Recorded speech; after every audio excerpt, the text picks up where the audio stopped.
So, hello everyone. My name is Miss Natasha from Natasha Connects. I am an author, speaker, and digital educator. I also happen to be authentically autistic.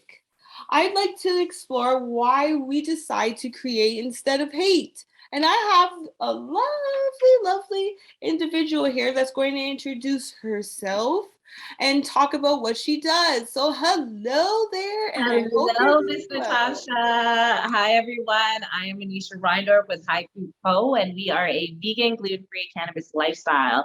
We are here to break the stigma around this amazing plant and basically show the world that you do not need to get high off of our supply, but if you do, we're also here for you. So, yeah, that is us, Haiku Co. Thank you so much for that intro. I really did find it interesting and strengthening to see a Black young woman like yourself delving into not only the cannabis world, but also educating us in the process. So I really do appreciate you and thank you for all that you're doing.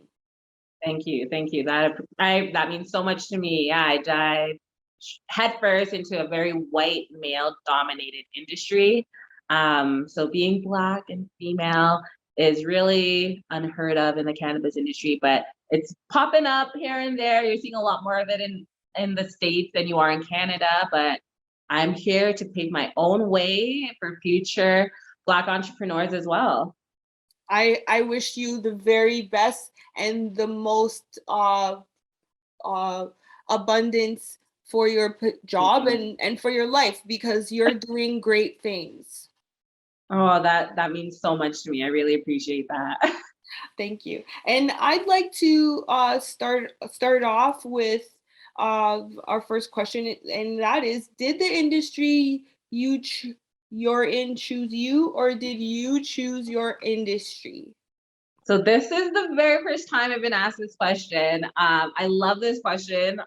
I wish a lot of other interviews asked this question, but I feel like it's a little bit of both. I definitely chose it and it kind of made its way back to me. I chose it by, indulging in this plant, but also knowing that there was medical uses for it. My dad used it to deal with his MS back in the 80s and 90s. And back then there wasn't a lot of medical help towards MS. So he used it to deal with his aches and pains. Fast forward 20 years, my best friend also got diagnosed with MS, and that was the kind of turning point where I was like, now I need to do it. Now I need to use it for what my dad used it for back then, and like show the world, yes, we can use it for medical reasons, just like we did in the 18th century, just like we did in the early 1900s. Try to get it back to that point.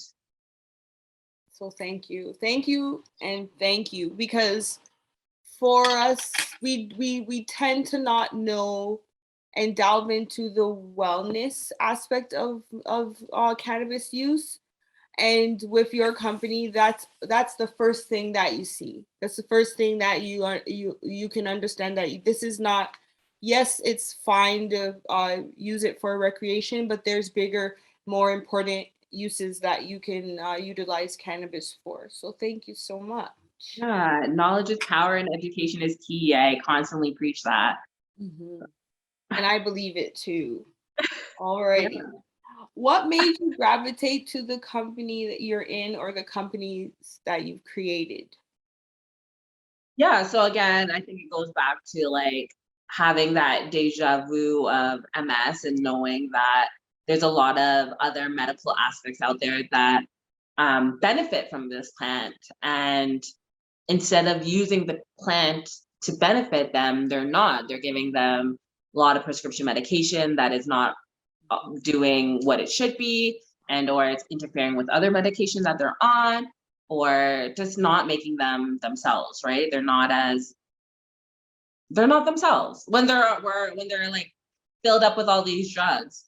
So that was really important to kind of get back to the reason why it's here on this planet. Like, we have all these herbs and fruits and plants that the universe has provided for us, and they are here to nurture us, nurture our mind, body, and soul.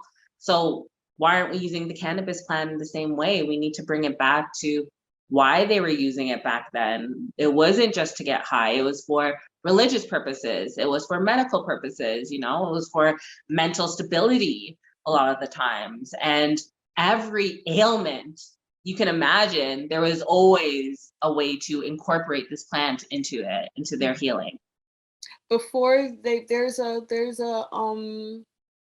flea market called Pickering Flea Market, and Yes. they closed it down. They And closed it down? yeah, What? yeah, and in that flea market there was a gentleman who sold a ointment for your ailments, and I used all sorts of medical steroid ailments that creams that did nothing. and Yeah. and I went there a couple years ago, and maybe three, and I used it on my knee, and I can't tell you how that helped me so much, instead of the steroids. Yeah. And so that also turned me into a believer of using. And like I thought, oh, you just smoke. No, no, no, dear. There's so much more to it that I would rather do as opposed to the steroids. So I really do again appreciate this this journey that you're on in this stage in your life of just healing and protecting the the people in this world through cannabis. Yeah. Mm. Yeah, and that's all I wanna do. I just wanna be able to help, um, help people find their way, help people find themselves, and help people heal themselves. Mhm. Again, we have all these herbs that is provided to us by the universe. We need to take advantage of it. I don't want to be popping Advil. I don't want to be relying on the pharmaceuticals. Wow. If I just need an orange in the morning and some oil of oregano, like, why am I not doing that? You Right. know, why am I Mhm. taking an energy C? Like, you Mhm. know, there's little things that we're putting into our body and we don't really realize the longevity of what it does to affect our body. And like, as we've seen, people are starting to die younger and younger and have heart attacks younger and Mhm. strokes younger. And like, it all comes back down to like what we're consuming, what are we putting into our bodies. So there is a natural way to enjoy everything. And just because a company is vegan and gluten free and natural, it doesn't mean it's boring. It just means that we have a certain mindset that we want to keep in place. And vegan can be fun, gluten free can be fun, natural is so much fun. So yeah, we want to kind of break that and like show the world that it doesn't need to 100. be this way. It doesn't need to be the standard that we imagine it to be. 100%. Did you go to college or university for your current position? Yeah, well, I originally went to York for English literature and women's studies. That has nothing to do with anything. I mean, literature does help with my emails. I send out every Monday, I send out a weekly email, a newsletter, kind of cannabis. And so this week was cannabis and self love. Didn't want to focus on Valentine's Day. Last week was cannabis and Bob Marley. Week before was cannabis and Black History Month. So every week there's a new article. So literature did help me. Fast forward, I did take accounting courses because I was in accounting for a long time. So Canadian Payroll Association. And then finally, my mom convinced me to take a cannabis course in Toronto. Um, thank God. Thanks, mom, for like reminding me that education is important. She's a teacher, she's a Montessori school owner. Um, so that was really important for her because she's like, if you want to do this, if you're serious about it, go and get the paperwork for it. So she made me take that course in Toronto. I ended up taking a little course here in Alberta, which is like nothing compared to Toronto's course. Mhm. And then I took some more courses out in BC. So that was, again, education is key, knowledge is power. So making sure that I have this stuff behind me to kind of back up what I have to say, it was important to me because I don't want to be that person that's like, talks out their ass, or you know what I mean? Like, I wanted to be as authentically me and true to the plant as possible. So every day I'm still learning. Don't trust everything on Google, because anyone can upload it. So I've learned that the hard way. But it's always good to constantly refresh and see what other people are saying and or thinking, with their opinions, since anyone can share anything on Google nowadays. That's true. Um, but yeah, I constantly, every Sunday is my study day for cannabis, where I will sit down for about like 4 hours and learn something new on this plant. Oh, I just, I really didn't, like, I thought, like, it's so, you just have the generic position, and then all about that generic position, and then that's it. No, you just came here and just blew it out the water. You know so much about people. You know so much about using the language and the and your words so eloquently. You know how to pick and choose what plant does what to heal and assist, like, and support. It's just Mhm. like, well, so I don't know. I'm more of a person who loves to celebrate everyone and everything, and I cannot do what you do, and I Oh, really do appreciate that you're the all knower of your field. oh, thank you so Everything that much. you've done is a part of everything that you've taken in school or college or university is helping you right now with the business. So look Yeah, at yeah. that. Little things that I didn't realize, it definitely does. So like women studies and knowing how to like interact, just even interact, which is weird to say, but I feel like we all grew up with Everyone like knows. growing up around the boys or like whatever. I Mhm. didn't have a lot of girlfriends growing up. It was only Yeah. when I moved out here in my late 20s did I end up having a lot of girlfriends. But like kind of learning how to navigate around it. Um, and again, education, uh, learning literature, learning accounting, and my payroll really helped with navigating the business aspects. But yeah, I'm grateful for all the steps that I've taken to get here. I've worked lots of different jobs, lots of I was kind of all over the place. When people look at my resume, they're like, "How old are you? Like, when did you?" I was like, "Yeah, I started delivering the Sunday Sun when I was like 6 years old, and I like." Yes. Yes. That's what I'm talking about. Yeah, hustle mentality. That's what I'm talking about. A real they say go getter Yeah, and just I was wanting to. always trying to get the bag. I didn't want my mom's money. Mhm. Um, I just wanted to be really independent. I was really independent from a young age. So like delivering the Sunday Sun and like getting $20 an hour just in tips. I was like, oh my God, like I'm boss. Ballin'. And my Ballin'. grandfather was a mathematician. So Ah. he was like, okay, well, you're gonna open up a bank account right now. And then got a bank account. And then when I was like 12, grade 7, I started working for telemarketing by Town Center. Um, Wow. yeah, like, and that was like $15 an hour. So I was like, ooh. So having those high paying jobs, or what I thought was high paying at that time, Mhm. it kind of like I had this mental state where it's like, oh, I can't settle for minimum wage because this is what I'm making, and like I could do this just by talking on the phone. I love that you're saying that, because it will give someone else who is though at a certain point that push to say you can and you will. Yeah, Mhm. yeah. I did retail for 1 year and that was it. Retail was not for me. But customer service was like my entire life. Like I Mhm. always stayed in customer service.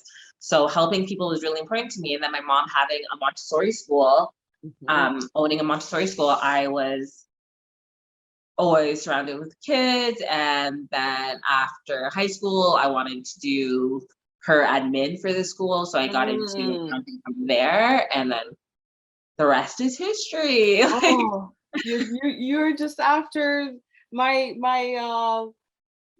to your name is on the list of women who have made me understand, don't give up, keep going. Yes. So I feel like we all go through that stage, and yeah.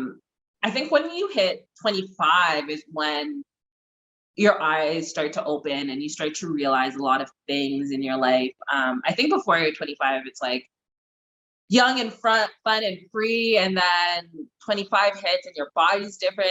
Your weight doesn't, you don't lose weight like you did before. Like, Yep. you're getting old, your bones are hurting. All of the above. And like it was like a huge eye opener. And then leaving Toronto and coming out to Alberta, another huge eye opener. Growing up in Toronto, I feel like colorism is very real. And coming out here, it doesn't matter what color or shade you are. Black is black is black is black, blackity black black Yeah. black. You know, so Yeah. that was like a huge culture shock to me because my family's so multicultural, Yeah. and my mom taught us like we're all equal, and that's not, it's not the facts, right? Like, Yeah. Yeah. this is not an equal playing field whatsoever. Mhm. So like there's a lot of times where I end up calling my mom and I'm like, you didn't prepare me for this, woman. Like Right. you didn't prepare me for this racism. Like Right. Right. So in saying that, I'll ask, in you saying that, I'll ask the next question. How do you navigate hope? hope Mm-hmm. by paving my own way. Mm. I can't rely, wait, or yeah, I can't rely or wait for anybody. If I need to do something, I need to do it by myself, Mm-hmm. and I need to get it done. And the only way to get it done is by being true to myself, taking the time for myself, loving myself, and doing what I got to do. And having a partner, a spouse is very important, yes. However, you still need you, boo boo. You know, you know what I mean? Like, I can't rely on my partner to do that for me. I can't rely on my mom. I can't rely on my animals, you know, those who have kids. Um, no, this is your own journey. You're doing this for you, and you're doing this to see yourself succeed. So that is my hope. And I hope to have my own island. That is my goal and hope, Yes. is to, you know, have my own sustainable island where I'm able to grow everything I want, ship it out to those who need, and, you know, continue helping everyone, but like away from this concrete jungle. I'm I over got it. that. I all the I need way. my own I'm with paradise. you with that one. I'm with you with Yeah, that one. and I'm ready to build my own paradise. Like, I'm Yeah. not waiting for it. I'm not going to Mexico. I'm not going back to Trinidad. No, I need to build my own. Yeah. I love that. And for the last question, I'll ask is, how do you maximize your return on your time? For me, I have very hard trouble with executive functioning, and I'll need someone to assist me in those areas. So I always ask this so that I can get to understand what people like yourself do so I can implement tips and tricks for my I own feel self. like it's still a learning experience. I feel like everything is still a learning experience. It doesn't matter how old you are. I'm constantly learning, not even just about the world, but about myself, about my body, um, and how I can control it. Um, but time management was important to me as a kid. I took an organizational course in grade 6. Like, Wow, there's such a thing. I wish. yeah. So like, and I was a little bit of OCD growing up and still am. And so that kind of all ties in together. So having a routine is really important, especially after quitting my job and doing this full time. If you're at home full time, and I was doing this prior to COVID, it's it's a lot. It's a lot to be with yourself, by yourself, in your own thoughts. Sometimes it can be very toxic to a lot of people if you're not at the right mental state. Yeah. Being alone with your thoughts can be very dangerous. So I've had to kind of do a lot of self-help books, which it sounds corny, but it's true. Yeah. Eckhart Tolle, one of my favorite authors. I think I've read almost every single one of his books. All of like Power, The Laws, all of those kind of books as well. So a lot of philosophy books. Mm-hmm. And history books, because I love history. But back to routine, like getting up at 9 o'clock or whatever time you want to get up, having a shower, like basic things in life that we don't think about is stuff that being an at-home entrepreneur, I had to think about. Yeah. Right. And again, back to I'm OCD, I'm a little bit of a germaphobe. So I need to take 2 showers a day. Yeah. But like putting in the time for that was different because you get into these modes, and I don't want to call it depression, but like you get into dark modes where it's like, I don't want to get up and take a shower. I don't want to do this. I just want to stay in bed. And you can take that time, have that time. Don't let anyone tell you otherwise. Take that time because we need it. But when you're done, bounce back Get it from that. moving. Yeah. Yeah, we gotta keep it moving. We gotta keep on pushing because no one else is paying those bills. So Right. Right. So I have no trust fund to rely on. I gotta do this myself. So I need to keep on pushing. But like a routine is important. Scheduling yourself is important, and the little things. Yeah. Taking time for yourself, taking a shower, doing a self-love routine, taking a bath, lighting my incense. Every morning I listen to affirmations and light my incense while I drink my coffee. And that's something I have to do because it's really easy to get into a negative mindset, and negativity travels like wildfire. Mm-hmm. Yeah. And I thank you for that. It's so very true and needed. So it's so very true and needed. So may I ask, where can you tell everyone where they can connect with you? Yeah, so check out our website, www.haikuco.com. Tons of information there. On the top of it, you can sign up for our email listing, which I mentioned before. Every Monday, we send out a new email with updated newsletter, menu, lots of discounts, whatever is going on, because I like to support local. So lots of community outreach in those newsletters as well. Instagram, Haiku Productions, also Levels of Ambrosia, Facebook, Levels of Ambrosia, Snapchat, Haiku Co, Clubhouse, Twitter, TikTok, everything, Haiku Co. Just look out for the logo. It's everywhere. You can't miss it. And again, we're 100% vegan, gluten-free, natural cannabis lifestyle. We're trying to be a household name, so let's get it. Let's get in there. Thank you so much for being here, and I really do for having me, Natasha. This is amazing, and I love this conversation. Your questions are so unique. No one has asked me these questions ever. I've been doing this for 4 years. I've never gotten these questions, so really love it. Love that I can talk about something different. Yeah, this is amazing. Thank you for having me.